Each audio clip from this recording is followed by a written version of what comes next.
Hello, everybody, and welcome to this week's episode of Hard Claim with Viva La Sam. I'm Sam, and this is a show where we talk to people who play Blood on a Clocktower and get their player perspective of the game. Joining us for this week's episode is Kinky Joe. Thank you for joining. Thanks, Sam. I appreciate you having me.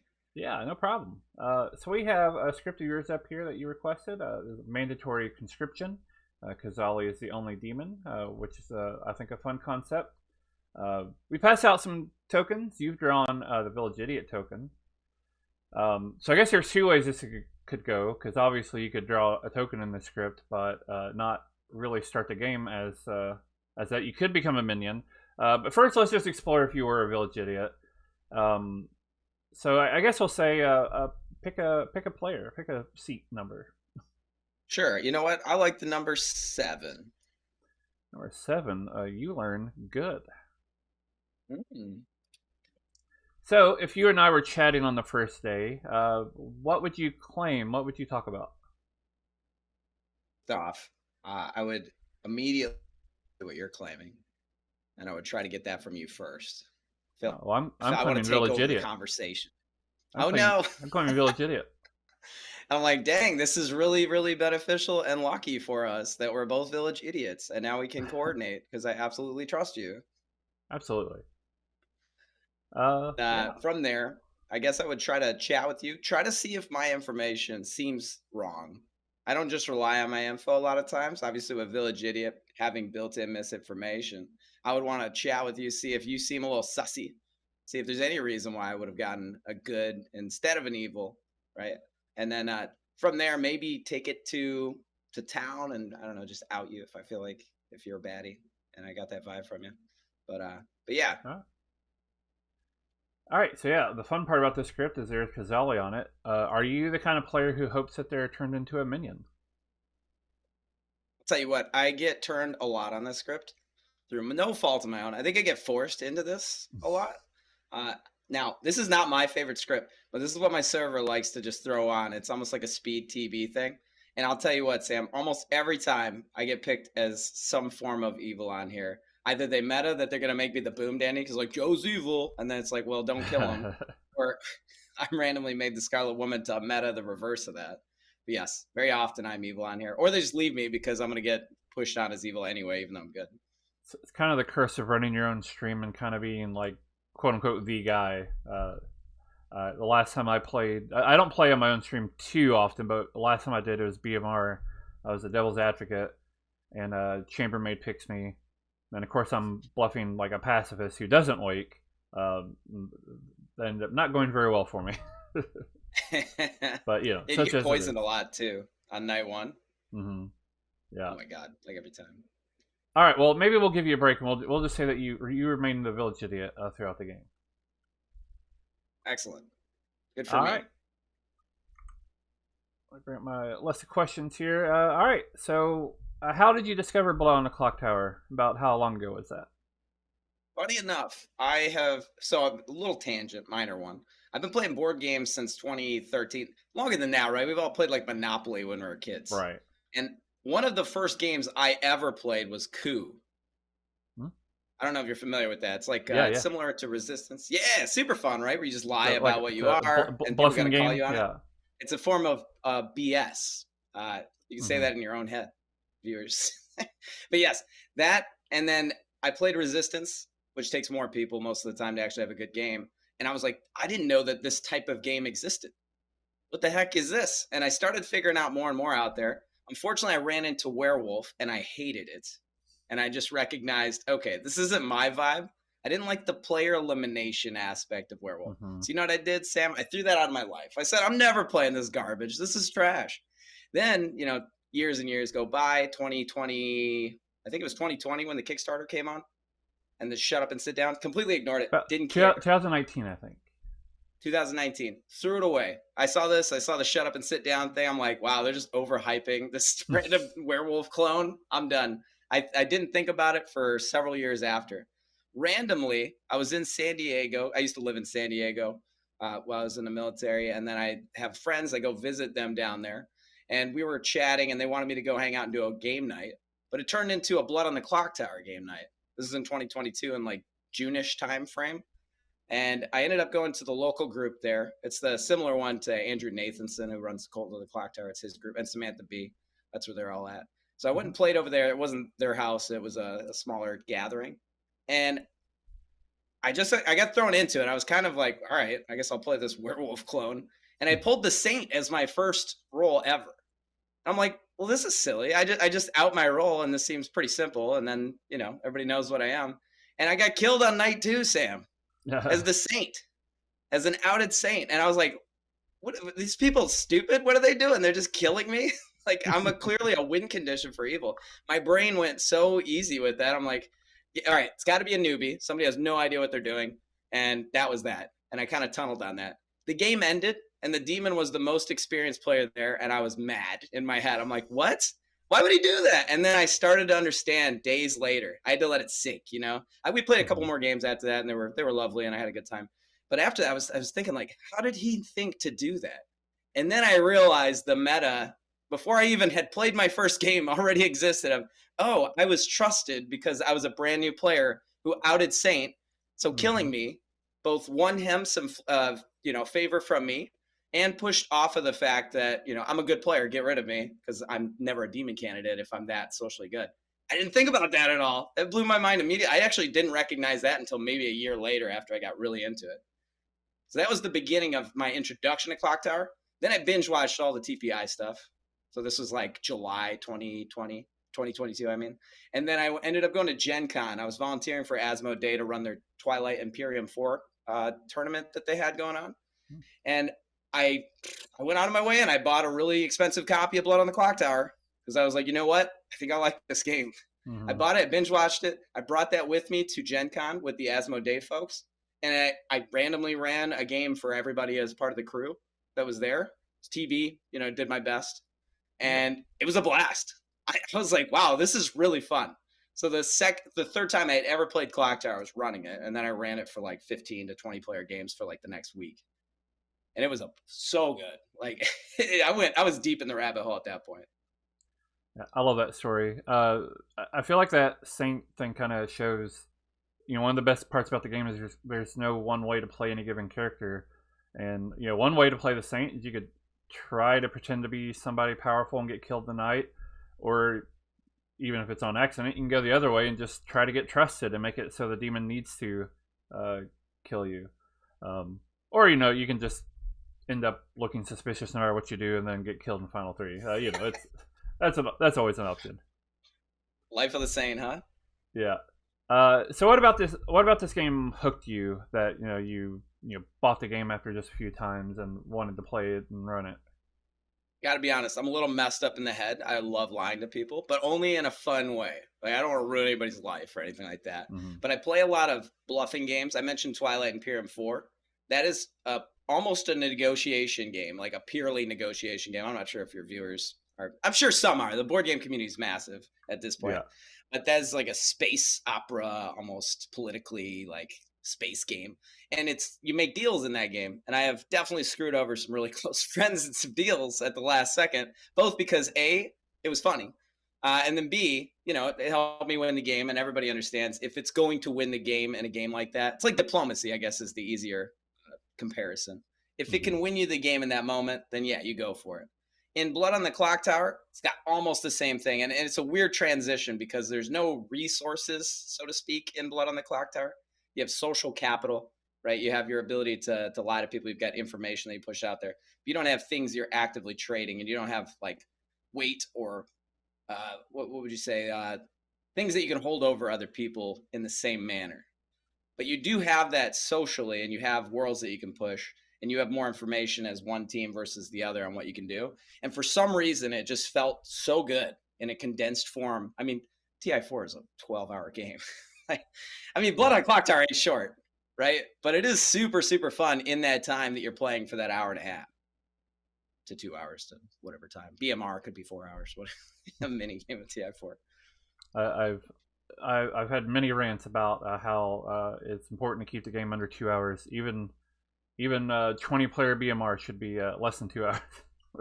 Yes, please. Like, speed it up. And I like that you brought that up, Sam.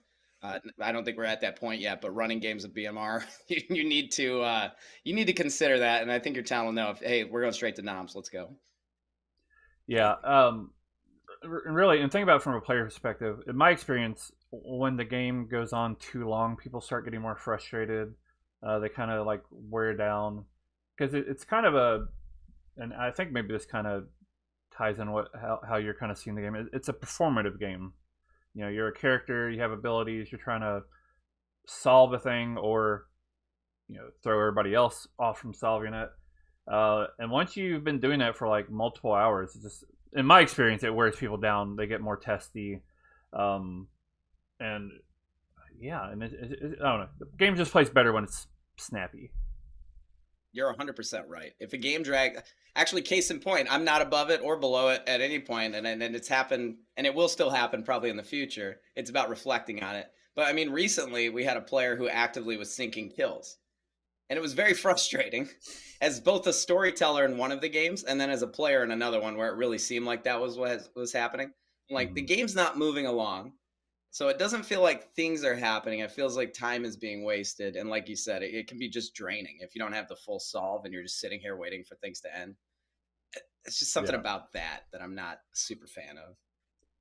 Yeah, and that's why as a storyteller, you can make discussions 30 seconds if you want. I remember I played at Gen Con a few years ago with Adam. I can't think of his Adam and Haley. Got it from Off Meta. Yeah, from Off Meta.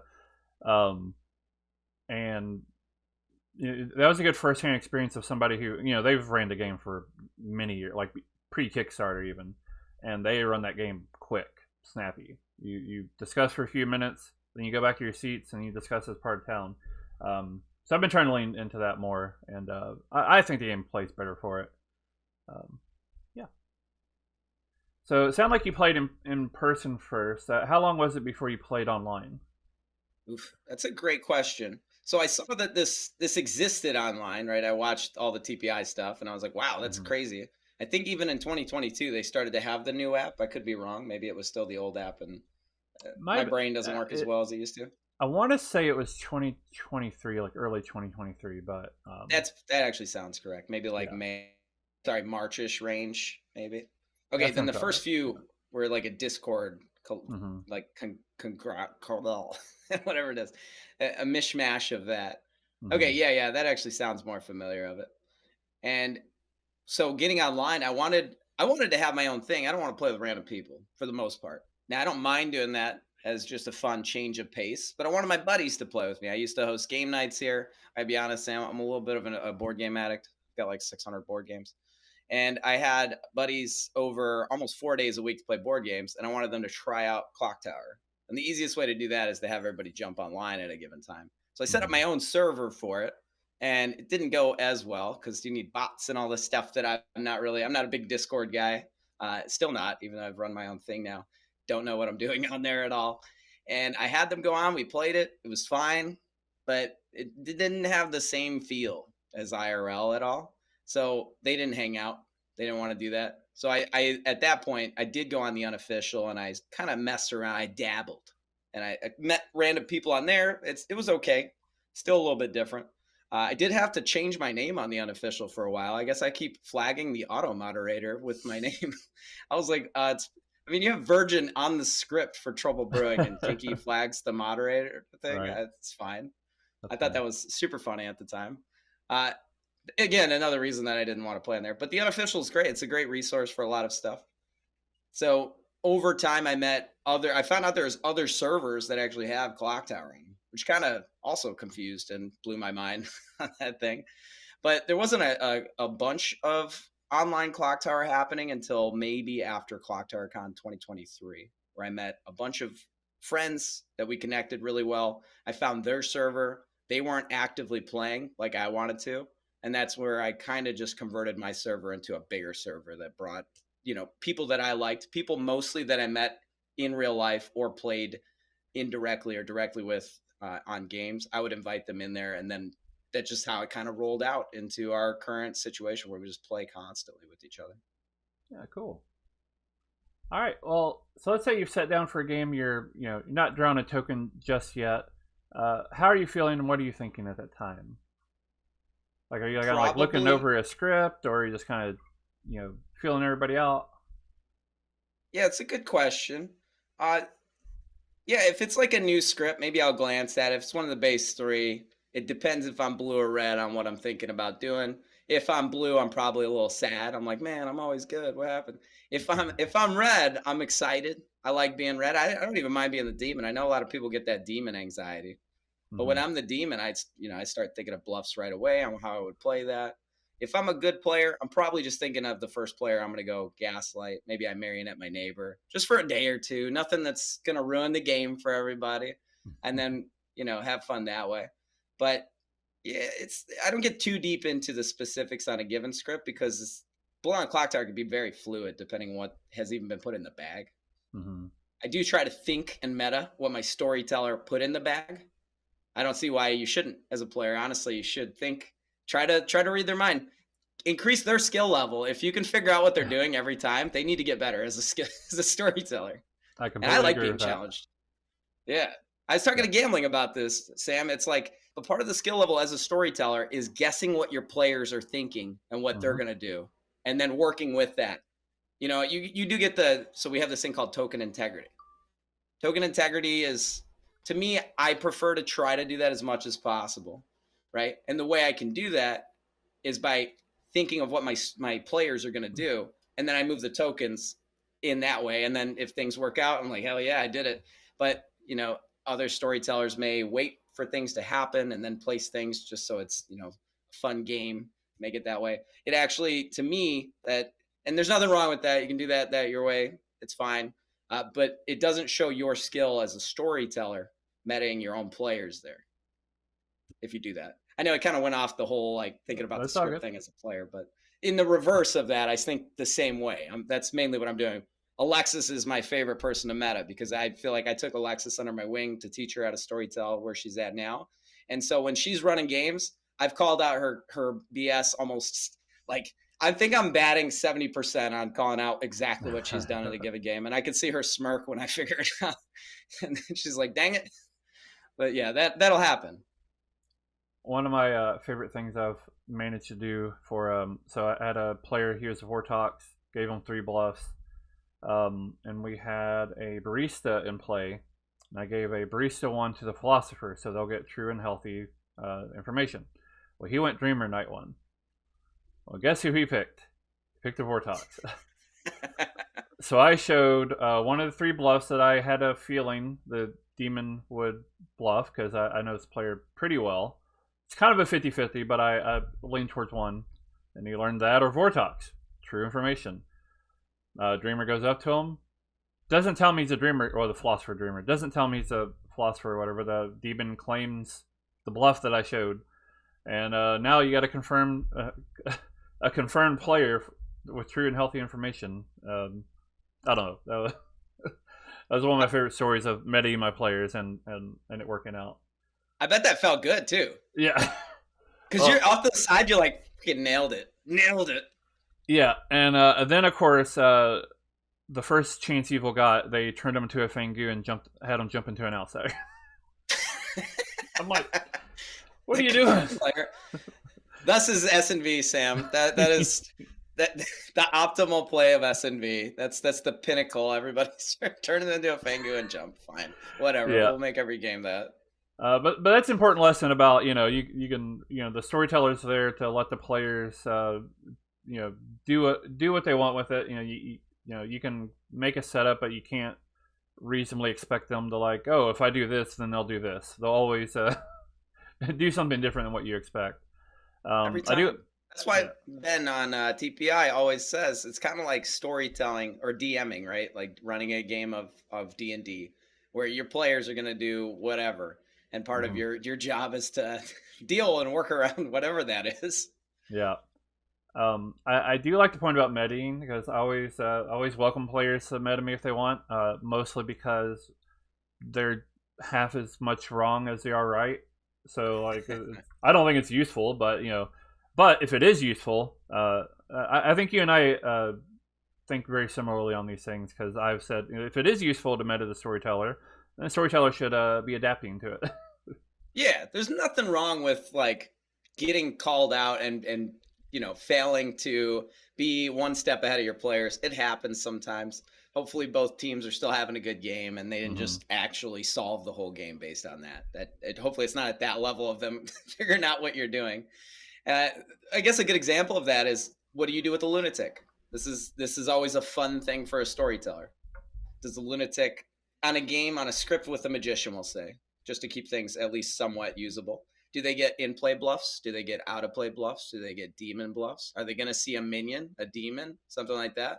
I have a player on my server, Nolan, who uses the lunatic as a townsfolk, and he thinks if a player doesn't get killed because he chose them and they don't die, that must be an evil player every time. And I'm like, okay, like, that's not information in the way that it is info. I can't argue that. It's 100% info. Is it reliable, useful info? Sometimes it depends on the demon, right? And you don't know who the demon is, so how can you use the info? But that goes back to the meta part. What did the storyteller do to put that in that place? Because that's probably one of the most meta-able roles when you find out you're the lunatic. Yeah, I run a lot of travelers on my channel because I have no problem running games over 15 players, or if somebody just wants to travel, I'm like, sure, up to you. So it's not unusual for me to have two travelers at a time, and I've long ago broke my players of the meta that, oh, there's two travelers, it must be one evil and one good traveler. I will very often have two good travelers, and yeah, why not, right? Throw them off, and then now they're biting at each other because one is good and the other one also is good, but they're like, nah, you're probably evil because I know I'm good, and then you get this like factional thing happening. Yeah, like I said, I've managed to break some of that meta, so now they know. Yeah. All right. So what kind of characters do you like to play? Do you like kind of like ongoing info characters? Something with maybe like more passive ability? Like what's your style? It's a good question. As a good player, I like having information. As you mentioned earlier, the curse of the streamer guy, I get poisoned a lot. So I do tend to disregard my info for at least the first day.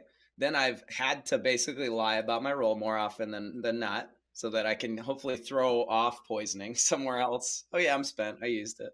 Claim something that's obnoxious. Sometimes I've done that though, Sam, and it's backfired. I claimed empath with a 2, and it was wrong info, and the poisoner hit me, and they're like, oh, it worked, I'm gonna stay on you now. I'm like, dang it, I was the Raven Keeper. I'm like, leave me alone. Come on, I just wanted to do a thing there. So that is one way that can work out poorly for me. As a evil player, I really like being roles that can sow chaos. So goblin, right? Goblin's fun just because you feel immortal half the game. You're like, yep, I'm the goblin, what are you gonna do about it? And you can play like a good player who's just chilling out. You want to get more info in the game, so you're going to claim Goblin. There's nothing big on it, right? So, or the Serenovus is also a fun kind of chaos creator. And that one also gets to know, all right, who, and then people like to feed that one back and try to determine who the actual Serenovus was as well. So those are fun for the evil side.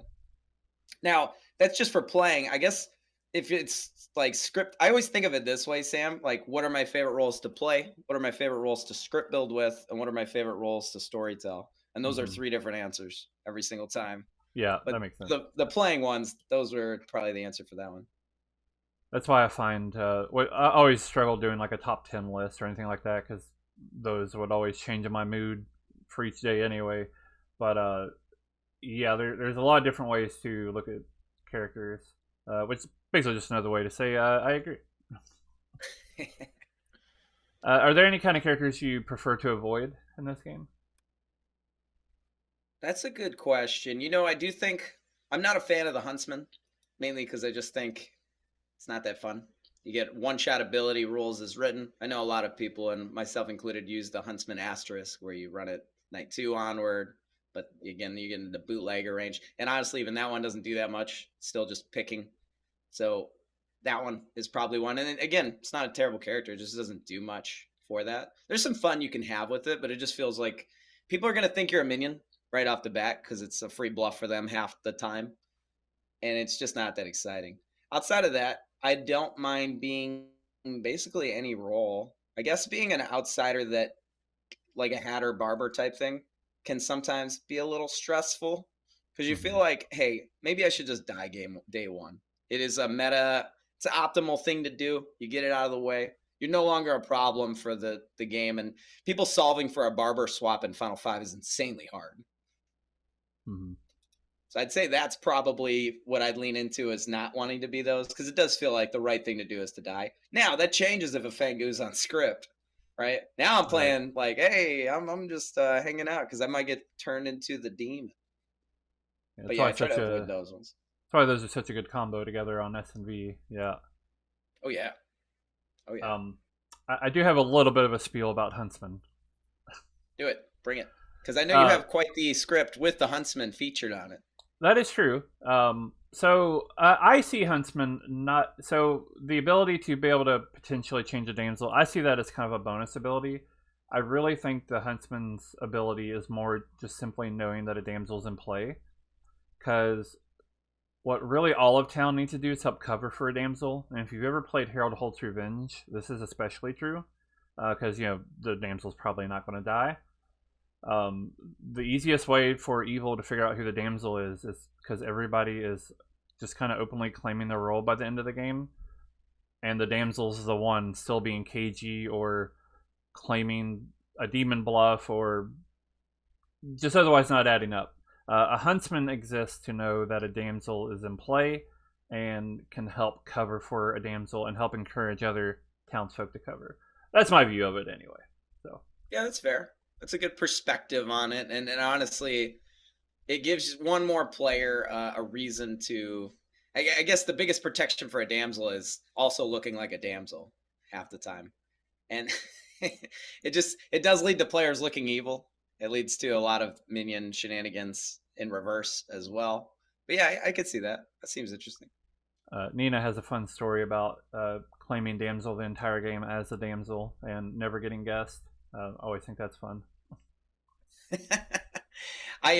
Funny story, when I was the damsel one time on a script with a huntsman, I was outing to a minion that I was the damsel. I think it was the fearmonger at the time. And I was telling them, I'm like, oh, and they're like, yeah, I'm the huntsman. I'm like, I'm the damsel. If you pick me tonight, this will go amazingly. And then in town, they didn't guess me. This was Clue, by the way, for anybody wondering. They didn't guess me or anything out loud. We were all like having a good old time. I was playing very damsel-like, I guess. It gave that vibe out there. And I got turned that night. And I immediately hard trusted Clue the rest of the game because she said she was going to do it. No, somebody else thought I was the damsel and guessed me that night. It was Sandwiches. And I did not believe him at all. I'm like, you're full of crap, dude. Like, literally was told I'm being picked tonight. I trust her. I'm not going to believe your crap. At the end of the game, when the reveal happened, I was like, what the hell? You could have just won the game. It was so stupid. Damsel came out in 2001. I think I've had exactly one game where a huntsman guessed the damsel in all that time. That's rough. I've done it twice in my games as a huntsman for it, and then I've seen it done maybe about 4 times. I said 2001. Yeah, I figured you meant something later in the year, in the century. But yeah, the change on that is, how do you feel about what the storyteller should give as that role? Is it too cruel to give a demon bluff or something? Because I actually think that would spice up the huntsman quite a lot, and I think more people would be about that life, if you know what I mean. Definitely would. To be honest, because it's so rare, I almost never think about it. It really depends. I tend to run larger games, so sometimes you might not have any option other than the demon bluffs. Yeah. If it's a smaller game and there's it depends on the state of the game. I would probably lean towards not giving a demon bluff, but yeah, it just kind of depends. It always feels bad, right? Because you're taking that bluff away, and you're like, yeah, this is probably the demon. Yeah, like I said, the hardest part is, if you're running a large game, you might have 3 demon bluffs and then maybe one other townsfolk that's not in play, but that maybe that townsfolk isn't like a good character to change a damsel into. So you just kind of got to do what you got to do. That's the funny thing about Village Idiot. I'm sure that's a great role for larger games that you run, because claim space has now been expanded by at least 2 spots. Yeah, it can definitely help. Yeah. All right. So let's think about the base scripts real quick. We got Trouble Brewing, Bad Moon Rising, Sex and Violets. Which of those are your favorite? I really like BMR. I like the change of pace of BMR. Trouble Brewing's probably just the best script overall, no matter what. But for change of pace, and because I like being a little bit of a rebel, I love BMR. I think it's amazing. Now, it's not perfect. There's definitely some issues with BMR. Even, I guess, Stephen Medway even believes there's issues with BMR. Like, it's unfinished. But it feels good. You know, I have a few ideas for changes to BMR that would fix it a little bit.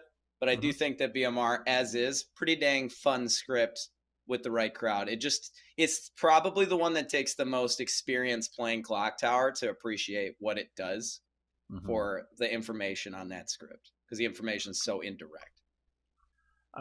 Something I've thought about, and I think I've talked about this before, but something I've thought about recently was, and you know, I'll admit BMR is my least favorite script, but I still do like it. I enjoy playing SMV better than BMR, but I enjoy running BMR better than SMV. But either way, it's still fun. I think a lot of people, it's a very divisive script. You know, for some it's their favorite, and others are like they're very few people say BMR is like kind of in the middle. I think a lot of people are influenced by their experiences from years ago when people, you know, we talked about these like 4-hour BMR games, and even now, in my group, even though I haven't ran a 2+ hour BMR game in I don't know how long, people still joke about, oh, here comes a 3-hour BMR, and I think a lot of people are still influenced by, to be frank, bad storytelling from years ago, and now people are starting to come around to it a bit more now that they're playing more and more with storytellers who can run it more efficiently and just in a more fun manner. Yeah, so. And you've kind of hit the nail on the head too, because storytelling BMR is not like storytelling other scripts. Storytelling BMR requires for yourself, you know, efficiency in the days. You want to give, you know, it's usually like half the number of people in the game rounded up at some level to that many minutes for talking. You could do less than that if you want, whatever, right? BMR, you don't do that. You do that maybe day 1. Day 2, you guys got a couple minutes. Day 3, all right, you guys have like a minute. Go talk, whatever, because you need to get the information is in the nomination execution phase. That's where most of it is at. And if you're not getting to that quickly, you are dragging that game out. You are having a long game of BMR that nobody's going to enjoy. Especially, you can't play games that aren't run with like a mastermind Zomboul unless you run it with that kind of efficiency. It can never ever be a game that anybody's going to have fun with, and they will just hate it, like you're saying. There's no world where they're going to have fun in that game at all. Yeah. I like my timers to be about 6 or 7 minutes, even for my biggest games. In person, I run it even faster. And I'm considering it running faster online too. Something I've been thinking about. You mentioned, you know, like the half the number of live players, and I always like to push back against it, especially since I run larger games. If I'm running let's say a 16-player game, that's 8 minutes, and for me, that's a minute or so too long. Yeah, but I can see that. But yeah, it's really about, because, you know, BMR does tend to run more days, so yeah, just knock those minutes down. People probably aren't learning anything new anyway at night, because it's a very low information script. Just, you know, run your days speedily and let them get to executing or trying to execute. Yeah, if you're playing BMR, the games can be extremely swingy because there's no demon movement at all, none. So if you find the demon, the game's over. If you don't find the demon, you know, it could take a long amount of time. Zomboul pulls a lot of weight on BMR as far as demon, you know, survival, that and the DA, and potentially, you know, pushing on things. The lack of direct information really is what carries that script on not just ending the days or game in like 2 or 3 days. Mm-hmm. You said you had a few ideas for quote unquote fixing BMR. I'm going to guess one of those involves Professor. So I was curious to pick your brain about what would you do with Professor? I wouldn't touch Professor. I would touch Shabaloth. I would have the Shabaloth wake up night 1 and choose 2 players, go back to sleep. Then you can actually fake Professor reses, but it's not perfect. It has to be one of the players that got picked night 1 that got executed. Then you could bring them back. Bam. We now have a bluffable role that works for the evil team. I like that. That's it. It's that simple for that shab fix, and it's not going to be perfect again. They get 2 options, but that might not be what gets executed. It might not work out for them. Do I add that to the chambermaid list? I don't know. I don't. We're getting into weird territory when we add that. But that's my main fix to help the professor out. Because right now, yeah, it's just a little too strong. And honestly, the optimal play of just executing and reviving a townsfolk, it's a little strong. It's less fun. Makes sense. Yeah, I like that idea. What kind of characters do you like to bluff in this game, whether you're good or evil? I like to do role swaps, and I will role swap and give them, hopefully, hopefully give them good information from my role or whatnot. But honestly, just bluffing characters straight up. I do like bluffing spent rolls. My players tend to just believe that. So it helps me to do that and then move on, right? Then hopefully the poison is stopping. They're just moving on to another thing. Maybe my information will change, give outlandish stuff. So it sounds like even if I was poisoned, that, hey, it worked and I'm done. Let's move on. Stuff like that. I do like to think of outside the box things that would happen. Like grandmother that sees a drunk on a custom script. Like that's fun. That's a fun thing to do, and it's easy to bluff. Right? Because it's like, I don't need to know what you are. You could run into a wall if I walk up to an outsider and say, hey, I saw you as the drunk. Say, grandma. Okay, that doesn't work so well. When I get called out of my bluffs, sometimes I need to quickly pivot and just say, I was just joking. It was just a joke. I don't like bluffing Village Idiot that much. I think it's really easy and fun to do for a lot of people. I think there's this Village Idiot burnout that's happening for a lot of people. And it's not because the role is in every single game. It's that it's more likely when it is in the game or not even in the game to be bluffed, right? It's so you're always going to see a Village Idiot because that's a free bluff for minions no matter what to add that misinfo. So that one I don't like to bluff as much. It's just less exciting. I do like to bluff information roles like the Savant. Love Savant. That's one of my favorite characters to storytell and to bluff being. I am not I wouldn't necessarily like playing it every single time because it's a lot of input. And storytellers that I have depends on who it is. Sometimes the information can be pretty weird and not as useful. It's actually extremely hard to run Savant with any kind of information over time and not just be repetitive with the Savant information. Yeah, I like doing that. Slayer's fun. Cool. Protection rolls are fine. But yeah, kind of open ended, honestly. Yeah. Politician. Good. There you go. I like bluffing politician. Let's say that. Cool. All right. So, how do you feel about madness in this game? For example, this script has Sarah Novus, but you also have like mutant or even pixie, harpy. How do we feel about madness?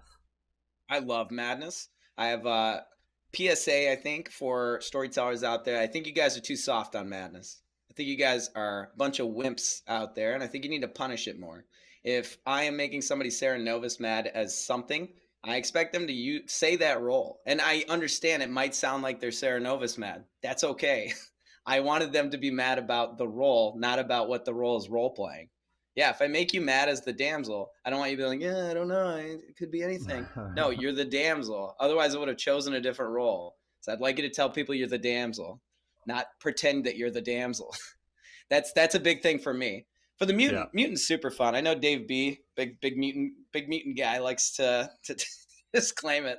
There's a lot of people I know that play that way. And again, it's fun. It's a fun thing to be able to lie, Sam, and it not be the wrong thing that you're doing, right? Because if you're lying throughout the entire game as a good player, you're not helping the good team. That is literally the power of madness is, hey, I am told this is my compulsion, I'm incentivized to do this, or there's a penalty or reward or whatever that goes away. That is fun. It is almost like evil adjacent is to be under the, influence of madness. Harpy's another one that I really see is just done very weakly by storytellers. If somebody, and it was way worse before when you always had to double kill, because man, that feels bad, Sam. That feels horrible if somebody just slips up and you got to kill 2 people. Way better now. Also better for other things like bluffing certain roles like Gollum and Gossip, but that gets a little more advanced. But madness for a harpy, you should absolutely have some form of world built for it. Not, hey, I think this player's evil. That's not madness. You're not even following the adherence to what that harpy is saying. You don't think they're evil. You know that in your heart of hearts, they're evil. That's what the harpy is telling you to do. And nobody does that at a consistent level that I've noticed for the harpy. I think it should be very punishing, and I think people should have to go out of their way to construct a world, or even just double claiming the other player. There's a lot of creativity within a harpy madness that people don't really get into. Yeah, got to do a little bit more than just nominate them once in a day, and then that's it. Yeah, people say that, and then they're like, "Oh, I voted on it. I did it." It feels bad when I have to explain it later, and they're like, "What? I was doing my thing." I'm like, "But it wasn't enough. Like, this is a very soft thing that you did, sure, but you weren't actually actively pushing worlds against them. Why did I even put a harpy in the game if you're not going to do that, right? I'm not gonna not kill you there." Now, as the other side of that, you don't have to punish everybody that's not breaking it or is breaking it, because there's the benefit of evil, right? If you play enough games, evil will bluff madness, and you need to make sure that it looks like it's something, or that you wouldn't kill it as well. So to be able to do that, that's kind of over games, multiple games where, hey, you didn't get executed here. Kind of going back into that whole like meta thing. Yeah. It's a tricky thing. On the Grim Scenario server, as of this recording, it was like last night, but there was a interesting conversation about madness. A lot of the takeaways was a lot of what you said, is that people are too soft on it and don't really execute it enough. And there's really Emma made a really good point that the game as originally designed, and the rulebook says this too, kind of intends for the players to remain within the circle through most of the game. And so yes, you can have private chats, but still most of your conversations are public. So if you view madness through that lens, it makes a little bit more sense, because if you're going to be claiming a character, you're probably going to be doing it in front of the whole group, not so much as just kind of privately talking to maybe 2 or 3 people, trying to convince them, and then, okay, my job's done. Like, no, you got to do it to the whole group. Yeah, I'm notoriously mean with madness, and I can tell you, I've made Alexis hate the harpy when the harpy first came out. Alexis did a very soft thing. I'm like, all right, dead, and the other player's dead too. And there was a lot of bad feelings for a minute there, and I had to explain later. I'm like, what you did was not adhering to madness, right? You did not push any worlds. You nommed and you felt that way. And it took a few games, and we kept talking it out. And Alexis, especially after the harpy change, totally gets it now and is on the same page with me. We both align with that, to where you absolutely have to use it. Just think of what helps the evil team, and if you do that, then you're helping. You're adhering to madness. I always think of it that way. If you're not doing perfect on the madness portion, but you're helping the evil team win through whatever thing, well, hopefully it's still aligning a little bit with the madness, but that's really the goal behind the evil abilities, is helping the evil team win. Yeah, I think it's a good perspective. All right, one of my favorite sections, I like to ask about what I call divisive characters. So I'll just go through this and see what you think of each one. The first one here is Snake Charmer. Ooh, Snake Charmer. So I'm a big fan of the Snake Charmer. I'm the dirty dog that goes for the demon. The Snake Charmer role. I'm even a person who goes Philo, Snake Charmer. I love it. I love going for the snake, for the demon. So I do get that there's this Alejo rule out there, and I guess I'll drop my 2 cents on it. I hate it. I don't like that rule. I think it removes all risk from the character, and it actually feels bad for the other team. You have a demon in the game that is now you starts knowing the demon type, and that's it. If they get Snake Charm night 1, and there's 0, why wouldn't the Snake Charmer go for it on night 1? They've got 0 risk in the Alejo rule version of the game. I don't like that. I don't think that that's what the role is designed for. I think the role is designed to have high risk, high reward. And if there's no risk, it's just reward. You're just a demon now, like with all the information that a demon would get. That's wild to me. But I love it. I love Snake Charm. Yeah, I'll avoid my spiel because I've done it several times already, because the Alejo rule does come up. But short version is, I pretty much agree with you. I just like running, especially the base scripts. I like running them as they're designed anyway. But like I said, I'll avoid going on my spiel. But yeah, I agree with that. You can pick yourself. It's in the character thing. If you're that worried about night 1, pick yourself. Yeah. All right, you mentioned this character a little bit ago. How do you feel about politician? You're going to put me on the spot, Sam. Politician. So I get a little flack because as a storyteller for the politician, I'm a little softer on it. This is probably one of my weak spots in my heart of hearts. I will allow a lot of politicians changing if they do a good amount of work for the evil team, but maybe not the most responsible. I think it's hard for that character to be the most responsible. And I think if we were to adhere to that every single game, there'd be a lot of feel bad politician games. And again, maybe that's intended. Maybe it is intended to just have, hey, I did as much as I could. The evil team won and I lost.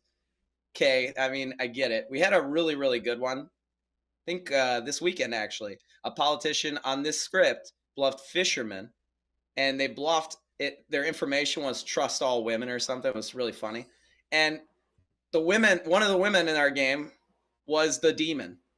And we all just believed the politician, and that was a deserved win. We literally had information that pointed at these two, dudes versus the chick over here, and we ended up skipping her to kill one of them. Game ended, demon won, and it was like, damn, it was all because your information seemed really plausible and did it. That is a great way for the politician to win. That's not going to happen every game. It's really not going to happen every game. I don't know. I'm a little soft on it. Like, I get that it's weird because by definition, nominating maybe yourself in Final 3 with other two evils alive, it's not the most responsible, maybe. It's hard to really quantify that. I did a whole write-up on it. But you are not giving good a chance to win. Therefore, I mean, you did earn your right to get to Final 3 too, right? Town could have killed you by then or whatnot. So I would award that one probably too. But I'm a little soft on it. As a player of the politician, I freaking love it. I think it's hilarious. You're almost a misregistering evil player, right? You register as good, and a lot of other bad things can happen with that. Yet you get to play like kind of a POS and do whatever you would like to do in the game, and potentially accidentally kill the demon with all your shenanigans that you're doing, right, and just win randomly. Like, I was just a politician. Nothing. It's super fun. Yeah, we talked about politician recently on here, and my takeaway is that there's some kind of sweet spot about what it should take to whether how strict or not strict a storyteller could be, or it should be. But I won't claim to know what that sweet spot is, and that's probably maybe for another podcast. Yeah, it's hard. Yeah. All right. Next character. How do you feel about Poppy Grower? Ooh, so Poppy Grower. Right now, we kind of are in a weird spot with Poppy Grower. I understand it's got this the Poppy Grower ability as it is right now. Pretty good. It's fun, right? It makes a game that's way harder for evil, and it allows the good team to kind of do shenanigans and be a lot stronger. I have issues with the Poppy Grower leaving play, being poison killed. I think the normal, typical things that people are maybe spaghetti about. I don't like that either. I don't know how you fix it. We tried multiple ways to write the rules on that, to do like a custom bootlegger for it. But as just a role in the game, it's so much fun. If the script's built around it, even better. But, a lot of people just throw it on scripts as an extra character. And I don't think that that's healthy for most scripts. I think that it's fun for most scripts, especially for the evil team. Yeah, the best Poppy Grower scripts are ones... I mean, Poppy Grower is one of the most powerful townsfolk in the game. So you need kind of an accompanying town that can help temper that a bit. Yeah. And sometimes there's clever ways you can have the evil team find each other. Otherwise, Boffin's a newer character where that's a possibility. Boffin, I love it with Poppy Grower. Yeah. Can I drop my custom jinx that I do for my Poppy Grower here? Sure. I'm trying to start a movement for it. I thought that this gin contest for the script Clocktower World Cup thing was going to be about actual gins, so I got super excited. And I found out it's a bootlegger contest. Fine, that's fun too. We got a bunch of fun ones that'll be in there. But I have a Widow Poppy Grower jinx that I absolutely want it to be official. I don't think it ever will be, but I ran it by Ed, and Ed just laughed at me because he's like, just don't put them on the script together. I'm like, yeah, that's simple, Ed, but I like variety in my scripts. So basically, a Widow and a Poppy Grower in the same game. The Widow, when they wake up on night 1, can choose any character on script to poison. Then they go back to sleep.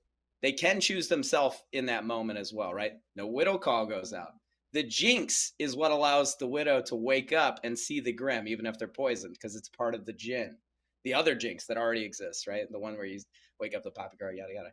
So if they miss, so let's say they poison but nobody's in play, then it still works as normal when they wake up later and they get another chance to poison. If they hit correctly, they don't get another chance to poison. Very simple. It's kind of like an Oho poisoner, one shot.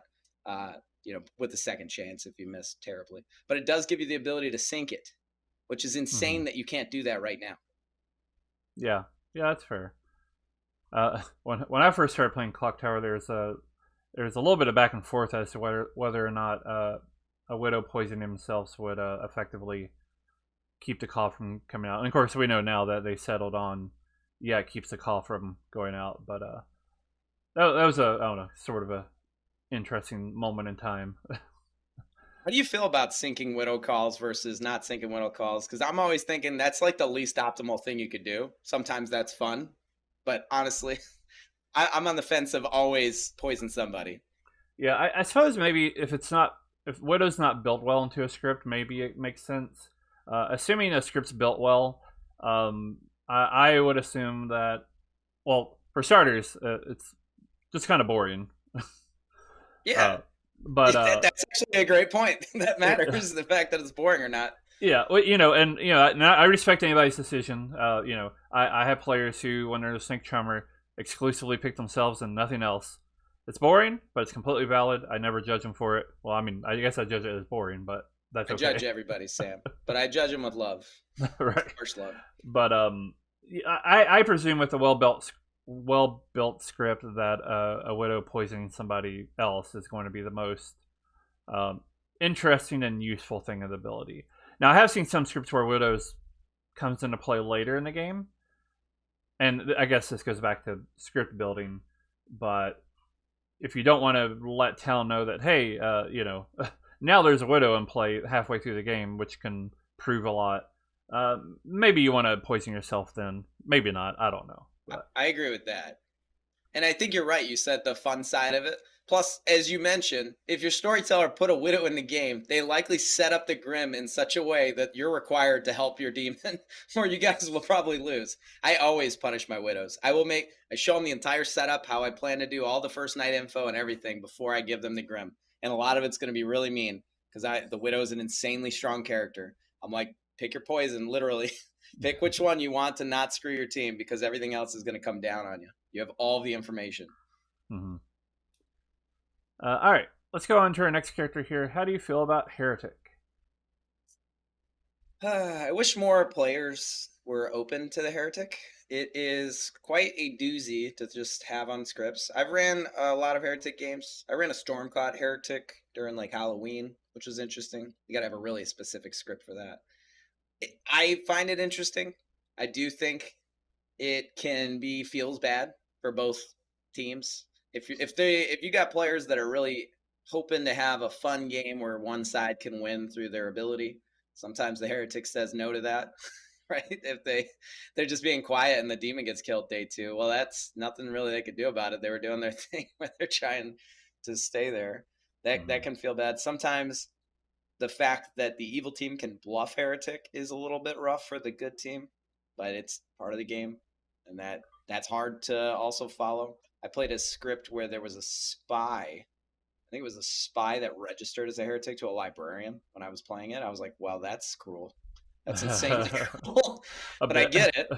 Yeah, I'm like, well, how do you even solve that one, right? Like, I don't know. That one's definitely divisive. I think you just have to be in your own head there for a good puzzle. I think, again, it's base script. If it is on one, hasn't come out yet.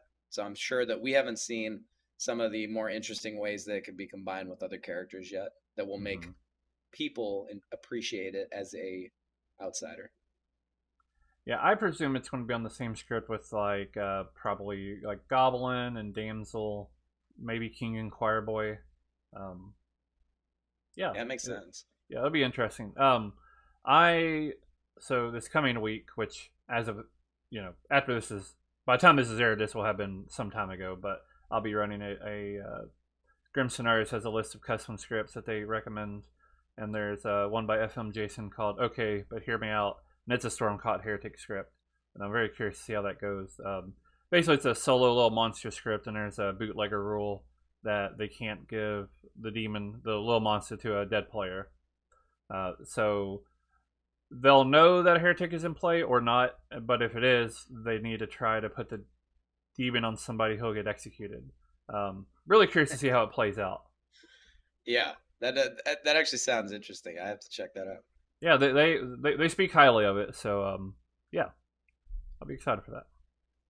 All right, next character on the list. How do you feel about Atheist? Ooh, the Atheist. An Atheist script that I used to like to run. I don't mind Atheist. I've actually had an Atheist game where the good team lost in an Atheist game. They went down to Final 2. I felt pity for them at that point.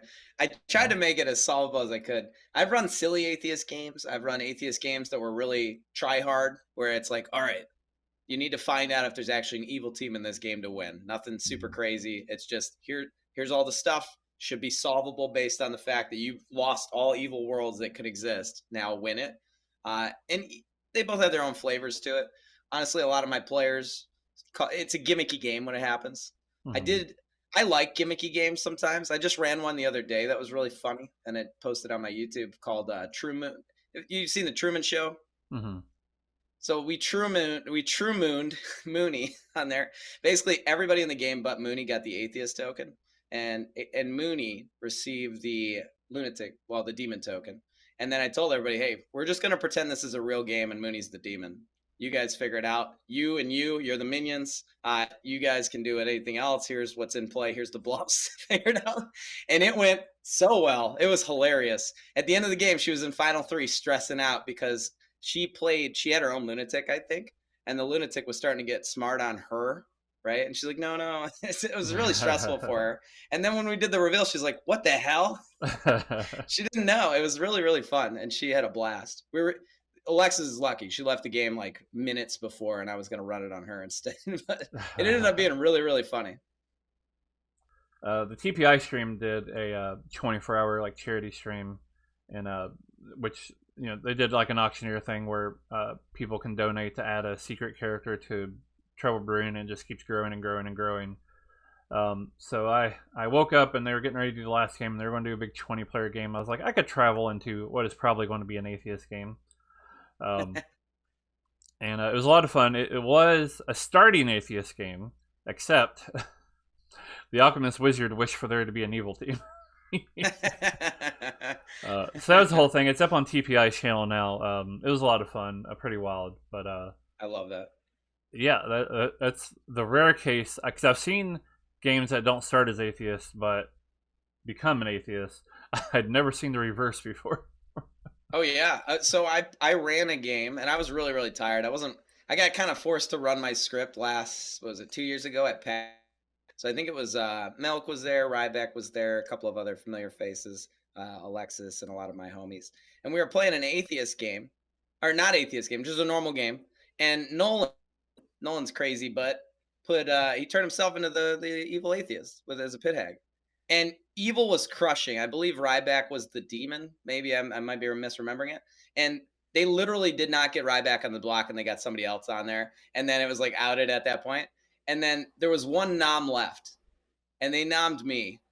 And they just said, you know what? We're not going to win anyway. Let's go all in on the storyteller here.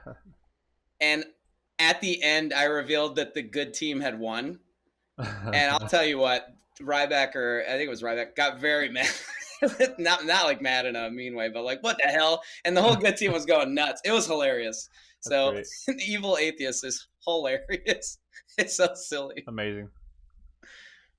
All right. One final character for this section. How do you feel about Legion? Ooh, I love Legion. I have a script based on Legion. Actually, I'm glad you brought this up. I have a couple players. Mooney specifically is terrified of Legion. I don't know why. I think she just has social problems, scared of groups. But the Legion, I saw a script from Ben, who he created, Leeches and Legion. Right? I think that's his script that he made with like Sailor and Legion. I think so. Yeah. Leeches and Legion. Then there was another one called Symptoms of Paranoia that I saw at Las Vegas Clocktower Con that was being discussed by, I think, other Andrew from San Diego. Not Andrew Nathanson, but his buddy. And they went through a lot of that script called Symptoms of Paranoia that was a kind of a beefed up version, more balanced version of Ben's script that made it more interesting. And I listened to his thoughts on it. And again, this is more of both Legion and Leech together is my thoughts on it.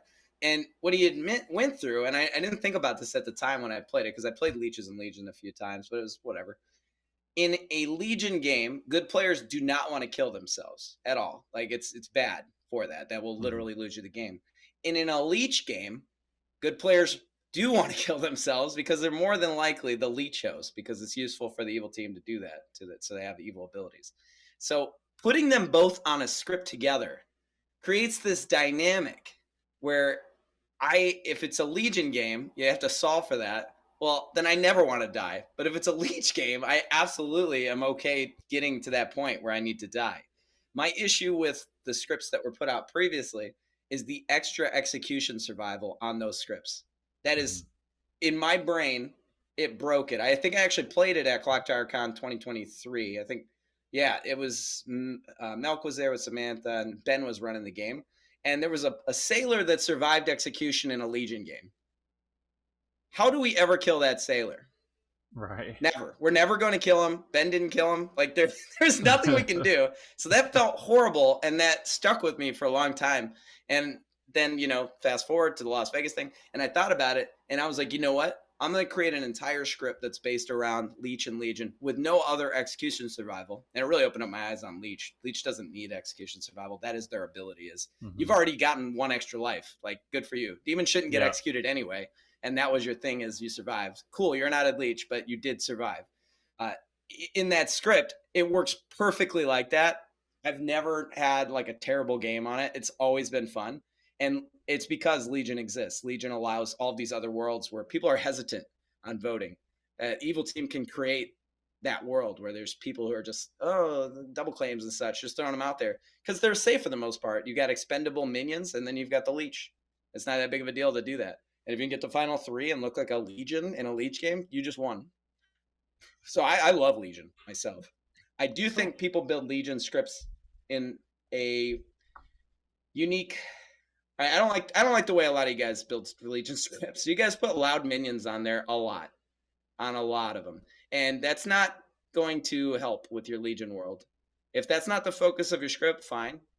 If it's Plague Doctor, Alchemist, you're probably just filling in some gaps there to cover those bases. But yeah, I think it's hard to build around Legion. It is, yeah. All right. So new section here. I call this this or that. I'll just name off 2 characters. You can interpret it and answer it however you like. So, and some of these characters we mentioned already, but let's start with Alchemist or Savant. Probably Alchemist, yeah. Should I go into it at all? Yeah, like what kind of minion abilities do you like as a good player? Oh man, honestly, the only one I don't really love is Poisoner, because I just think it's a little broken if I can find the demon. But almost everything else, I love your typical, like, Fearmonger is super fun as an Alchemist. I love being a Vizier as an Alchemist. Boom Dandy is probably not my favorite. Ceranovis, Goblin's really fun as an Alchemist, especially if you can find somebody who can trust you and help building that trust with Town. Almost everything, honestly. I know that they have these weird Spy and Widow Alchemist jinxes that they put out there. Not a super fan of how they did that. I'm not against an Alchemist Spy, the original way that they thought about doing the jinx, where you see like a grimoire where most of it's false. I didn't mind that. I thought that was interesting. It's just hard to run, right? It's interesting, but damn, it's kind of hard to run. We've ran that a few times, and it worked, and it was really funny games. Nice. In real life, you got to have another Grim ready to go. Right. Yeah, Alchemist for sure. It's a great marketing tool. Well, here, buy another $150 grimoire so you can run these 2 specific characters. So. That would be pretty funny. Yeah. All right. Next couple of characters. How about Pixie or Night Watchman? Probably Pixie. Night Watchman kind of blows their load, so to speak, early when they do their Night Watchman ping on somebody, and that's kind of it.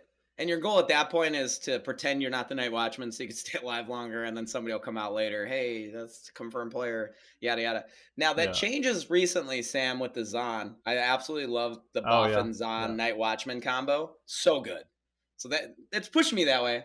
But counterpoint, Pixie's super awesome because it's got madness, right? And I've got a reason to lie as a good player now. Yeah, Pixie to me is maybe my favorite townsfolk in the game. At least experimental characters. Yeah, like it a lot. So good. And you have that one on your script, right? It is, yeah. And it's great. You've got many reasons for it to have false info, spy. It's got great interactions with stuff like that. One of the weirdest things I've ever done with Extension Cord was so Pixie saw a soldier, and there was a soldier in play, but I had registered the spy as a soldier, so the mad token was actually on the spy. That's pretty fun. I'll be honest, I can't remember exactly how that played out, and I'm still not quite sure if it was a good idea. I think maybe there was a good idea there that just didn't really play out in that specific game, but now you have two soldiers in the game when the spy dies. Yeah, Final three of Pixie, soldier, and the demon. Yeah, I think I feel like the soldier got executed. I don't. There's some interesting things that could happen there. You know, you could have. Well, I don't know, maybe it'd be more interesting with something that's not soldier. That's probably the way to go. Yeah, where they start getting info or something while the other character is still alive, and they're like, "What? What are you? You're lying." Exactly. For sure. Yeah. Or the player dies, and the Pixies not getting their info like they expected, and yeah, there's some interesting things that could happen there. That is fun. Yeah. All right, two more characters here. How about Goon or Damsel? Goon all day. I love gooning out there, so to speak. Safe for work version. I like drawing fire from if I'm a good player, right? The goon is good for the most part. They start that way anyway. Mm-hmm. And there's certain ways you can play it where you can draw fire from the evil team or you can draw fire from the good team, but you have this distraction for town if they want to waste their time on you to keep you on board or waste an execution if you're evil now. And especially on BMR, there's that risk reward of the Godfather getting a kill if you're in play. Mm-hmm. And you can, being able to switch teams in general is one of my favorite mechanics in this game. I absolutely love the Mez. I like the Ogre. It's funny. Ogre's super funny. You figure out what's happening. But the Goon does it the best. It's just hard to build the correct amount of picking rolls on a script with a Goon. I think a lot of script builders, I keep bringing script stuff up because I think it's interesting. Scripts that just throw a Goon on there and have like 3 or 4 picking rolls on the good team, and like the evil team's got every picking roll ever. You're just adding an extra evil on there. Mm-hmm. Like, don't. There's no point. Yeah. But yeah, I love Goon. You mentioned Ogre, and I was very quick to declare that my favorite character in the entire game. It's so good, isn't it? It's something that fits my playstyle perfectly, just because I like kind of being laid back. Pick a player, they're your ride and die. They may not believe you, but you know they're your ride and die, and then that's your game. I love it. Yeah. Yeah, and it's a great bluff too. Very funny as a bluff. Yeah. All right, couple more characters. How about Drunk or Mutant? I've got a soft spot for the Drunk. To play the Mutant, I'd rather play the Mutant. I don't want to play the Drunk, honestly, in most games, because I'm already paranoid that I'm the Drunk half the time when I'm playing. But script building, Drunk, Mutant for playing. Drunk can... Honestly, when I make scripts, the first thing that I put on a script is the Drunk, and then it works its way off the script as I build it out. And I'm like, yeah, it doesn't work with this, doesn't work with this, you got to go. But it's an easy plug and play for almost every script, and it's just so useful. That's almost exactly what happened with Extension Cord. It had been on it for a long time, and I got to a point where I needed a Sentinel. And Sentinel and Drunk's not a very good combo. So we got Puzzle Master instead, which works pretty well for the script. But yeah. I tend to think of kind of the 3 quintessential sort of Clocktower characters in my head are Drunk, Poisoner, and Imp. Yeah. I don't really have a townsfolk equivalent, I think, but yeah. Yeah, I don't know if there is. Yeah. All right. 2 more characters. How about Evil Twin or Poisoner? I think I'd rather play the poisoner, but I like being the good twin and an evil twin pair. I really do. I don't know. A lot of people don't like that social play of it. I think it's Mm-hmm. fun. I think it's really fun to be in a twin pair. You're going to be alive for a while, first. And I do value being alive in this board game. I know that it's not the end when you die. Yeah, yeah. But you do feel a little bit of a loss when you die. You feel like you've lost a little agency because you have. You can't nominate anymore and you can only vote once. And I like having more control over stuff than less control. So any role that keeps me alive longer, very much a fan of. But Poisoner is probably the strongest minion in the game without going too deep into thought. Just off the top of my head, if I had to think, Poisoner is insane. Yeah, it makes sense. I definitely have multiple players who's not really a big fan of Evil Twin, and of course, naturally, they tend to draw the Evil Twin token more than probably others. But I've also tried to tell them, it's like, I know you don't like being a twin, but I do have to make you the good twin sometimes, even though it feels kind of bad because I know you don't like it. But if I never make you the good twin, then any game you're a twin, everybody will just know you're the evil twin. Yeah, and they don't always get that, Sam. Like, they don't always understand. This is for your benefit in some games. Yeah. And I honestly, the way the evil twin tends to work, the evil twin's going to be executed most of the time. Mm-hmm. That's fine. It's not their job to win the game. It's their job to, spread some kind of misinfo, whatever they can do with that social capital of being in that twin pair. And you can use that to your advantage in very, very interesting and unique ways. And a lot of players just look at it as, hey, it's going to be a 50-50 if we win or lose. Not likely. It's very likely the evil twin's going to be executed and the good twin's going to be socially read as good, even if there's no information on it. It's just what happens a lot of the time. It's fine. It's not your job to win the game as the evil twin. Yeah, I always say that Minion's job in general is just to be a distraction and keep people from going for the demon, and Evil Twin's just a very in-your-face, much more in-your-face version of that. Yeah. And so I would completely agree with that, yeah. You could out-evil. You literally could just out-evil. It's fine. They have to waste a day checking you or whatever. Yeah. I don't know. All right, 2 more characters here. How about Widow or Marionette? I love the Marionette. Marionette's so good. I mentioned Spy was the strongest minion. It's probably actually the Widow, which is she's a broken character. It's a better version of the Spy in a lot of ways. So the Marionette is super fun because I like being evil first off, but I also like thinking that I could be evil. And going back to the Ogre we talked about earlier, that combo is amazing and insane. Mm-hmm. And it's like, I don't know if I'm evil. You don't know if you're evil. It's so fun. But Marionette is so fun. The other day we had a Marionette who was never told. They were just reading Socially Good the entire time. And then they got turned into the imp at like final 3. And they were like, what? Nobody wanted to kill them at all. That's great. That's the job of the Marionette. You did your thing. You were socially trusted the entire game. And you became the demon in final 3 and won the game. Insanely good. The Widow, on the other hand, they're kind of a one and done. You get the full read of the Grim and you get to screw somebody up. Right, that's pretty strong. It's pretty strong, but Marionette is just way more fun. I've had 2 demon games with a Marionette. The one was a long time ago, and I don't even remember how it went. But more recently, I had a Marionette, and I was like, you know what? I'm not going to tell the Marionette and see how that plays out. Spoiler alert: it did not play out very well because, and this goes back to script building. And this was on the TPI stream. I think this might have been the Gnome release game, actually, come to think of it. I was the demon. The problem was that my Marionette drew the Virgin token. Oh, God.